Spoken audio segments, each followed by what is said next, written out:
Imagine this. You're 20 years old, full of life, on a dream vacation with your best friends. Sun, sand, laughter, the perfect escape. But what if that paradise suddenly turned into a nightmare? What if, in the blink of an eye, you vanished without a trace? This isn't a movie plot. This is the chilling, true story of Sudiksha, a young woman whose dream trip to the Dominican Republic in 2025 ended in a mystery that still baffles investigators and haunts her family. A case that made headlines not just in America, but across the globe in India, leaving everyone asking, how could this happen? It's 3rd March 2025, just before 6 a.m. in a Pennsylvania ladies' hostel. 20-year-old Sudiksha and her 5 roommates are buzzing with excitement, packing for their upcoming trip. Sudiksha's phone rings. It's her mom. "Are you ready, dear?" her mother asks. Sudiksha, smiling, confirms, "All set, Mom. We're heading to the airport in about 30 minutes. Call me when you land." A simple "bye, Mom," and the call ends. A completely normal conversation. But as Sudiksha hung up, neither she nor her mother could have imagined the terrifying events that were about to unfold. That loving goodbye would echo with a chilling finality. To understand the shockwaves this case sent, let's get to know Sudiksha. Born on 13 December 2004 in Andhra Pradesh, India, she was the first child of Subbarayudu and Sridevi.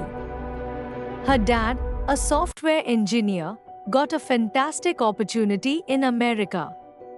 So, in 2006, little Sudiksha, barely a toddler, moved with her parents to Virginia. Life blossomed there. Soon, she had a younger brother and sister. She was a bright kid, attending Thomas Jefferson School in South Riding, Virginia. Her life was a happy blend of school, playing with her siblings, family holidays, and occasional trips back to India to see relatives. Everything seemed perfect. Smooth. Years flew by.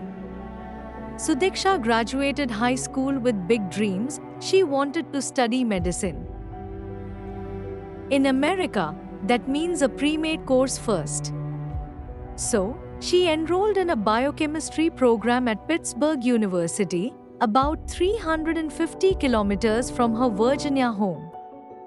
Being far from family meant staying in a ladies' hostel in Pittsburgh. Fast forward to February 2025. Sudiksha, now in her 2nd year, was planning her summer break with her friends. Their destination? The beautiful island nation of the Dominican Republic.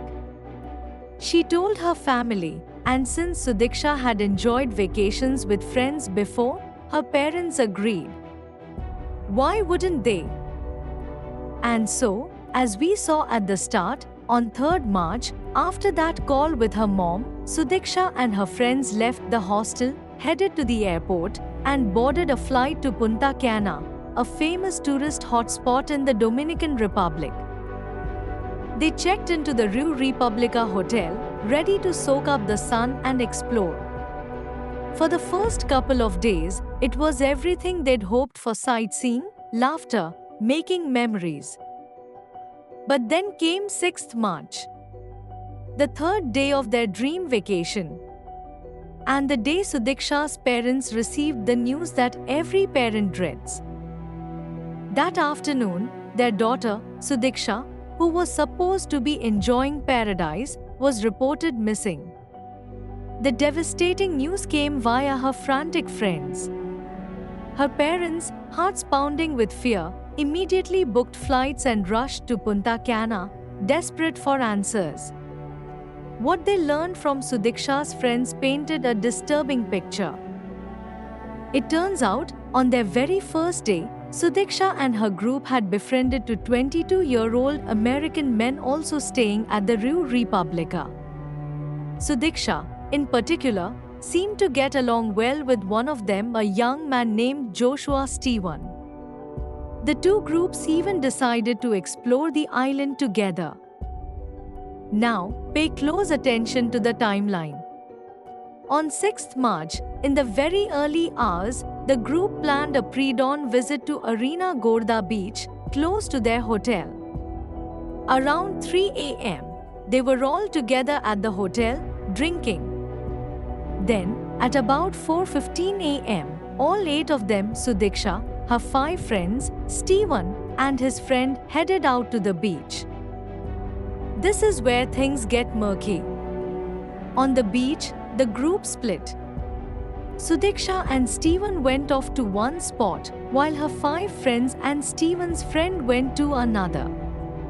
After some time, around 5 a.m., Sudiksha's 6 friends decided to head back to the hotel. But Sudiksha and Steven? They said they'd come later, choosing to stay on the beach. Back at the hotel, Sudiksha's friends changed and waited. And waited. But Sudiksha didn't show up.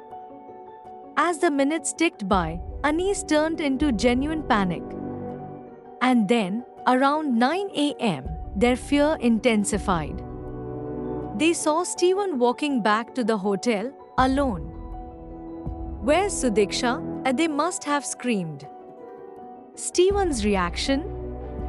He feigned surprise. "What?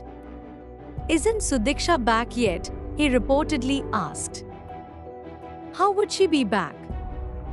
You two were together," they pressed. And that's when Steven told them a story. A story so bizarre, so hard to believe, it left Sudiksha's friends staring at him in stunned silence. What did he say? According to Steven, after the others left, he and Sudiksha were swimming, playing in the waves. Suddenly, a huge wave crashed over them, pulling them both out to sea. He claimed they struggled, holding onto each other tightly. After a few terrifying minutes, Steven said he managed to pull Sudiksha safely back to the shore. He described them both catching their breath on the sand. Then, he said, Sudiksha suddenly got up and just started walking away along the shoreline. Steven claimed he was shocked, called out, "Are you okay?" But she didn't respond, just kept walking. He then said he felt sick from swallowing salt water, got a headache, felt dizzy, and ended up falling asleep in a beach chair. He woke up around 8:45 a.m., remembered Sudiksha walking off, assumed she'd gone back to the hotel, and started walking back himself. Think about that. Does that sound plausible to you? Her friends certainly didn't think so. Shocked and disbelieving, they raced back to the beach, desperately searching for any sign of Sudiksha. For over an hour, they scoured the beach, the hotel grounds, nothing. Sudiksha had vanished. They immediately called the police. When the authorities arrived and questioned Steven, he repeated the exact same story. The search intensified: the beach, the nearby forest area, even the sea itself.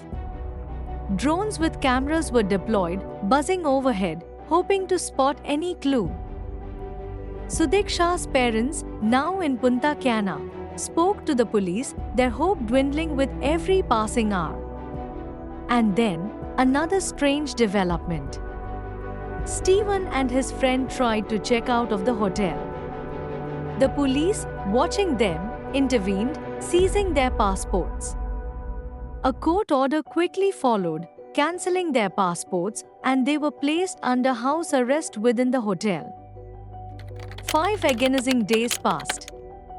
With no sign of their daughter, Sudiksha's heartbroken parents made a desperate plea to the Dominican government: declare Sudiksha legally dead. Why? They suspected Steven was responsible for her disappearance, but for any serious action to be taken against him, they believed a death declaration was necessary. The authorities, however, had a protocol: a body must be found or a person must be missing for at least 4 years. Another devastating blow for the grieving family. Then, on 18th March, Stephen's parents hired a lawyer and filed a habeas corpus petition essentially demanding the police produce Stephen in court and justify his detention. The police had no choice. In court, the judge asked Stephen for his account.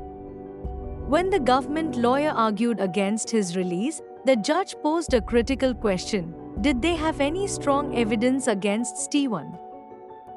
The police had CCTV footage of Stephen drinking with Sudiksha, going to the beach with her, and even them together at the hotel.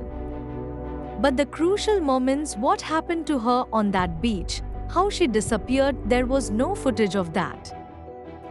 It was early morning, the beach was deserted except for their group. No eyewitnesses. The lawyer, unable to provide the concrete proof the judge demanded, faltered. And so, the court released Stephen, citing insufficient evidence for arrest. Unbelievably, through the American embassy in the Dominican Republic, Stephen obtained an emergency passport and left for the United States. His friend was also released and departed. Sudiksha's parents, their hearts shattered, with no answers, no closure, had to return to America, carrying an unbearable weight of grief and uncertainty. The Dominican police investigation officially remained open. But with their prime person of interest gone, what hope was there? Sudiksha was an American citizen. Her disappearance became a huge story in the US and, given her Indian heritage, a massively discussed case on social media in India. For a moment, a flicker of hope, or perhaps confusion, emerged. A video started circulating online, claiming to show Stephen heroically saving Sudiksha from the sea. But the Agence France Presse, AFP, news agency quickly fact-checked it. The video was real, but it was from Riviera Beach in Russia, showing a completely different couple. Another dead end, another piece of misinformation clouding an already murky case. The biggest question: if Sudiksha drowned while swimming with Stephen, and he, fearing repercussions due to their drinking, lied about saving her and her walking off, why wasn't he investigated more thoroughly? Why no polygraph test, at the very least? He was the last person to see her alive. The evidence of them being together was undeniable. Yet, he was allowed to leave. Now, with Stephen back in America, solving this case feels like an impossible task. Was he telling the truth, however bizarre it sounds? Or is there a darker secret hidden in the sands of that Dominican beach? Could someone else have been involved after she supposedly walked away? It's a tragic reminder, isn't it? Strangers are dangers, we hear it often. Sudiksha went on vacation with 6 friends, a safety net, you'd think. But a chance encounter, a new friendship formed in a holiday setting, led to this unimaginable outcome. If she hadn't gone to the beach alone with Stephen, if she'd stayed with her larger group of girlfriends, would she still be here today? We can only speculate, and it's heartbreaking. What do you think happened to Sudiksha? Do you believe Stephen's account, or do the inconsistencies point to something more sinister? This case is full of unanswered questions, a young life cut tragically short, and a family left searching for truth. Share your thoughts and theories in the comments below. What case should we explore next? Thank you for joining us as we delved into the unsettling disappearance of Sudiksha. Until next time, stay safe.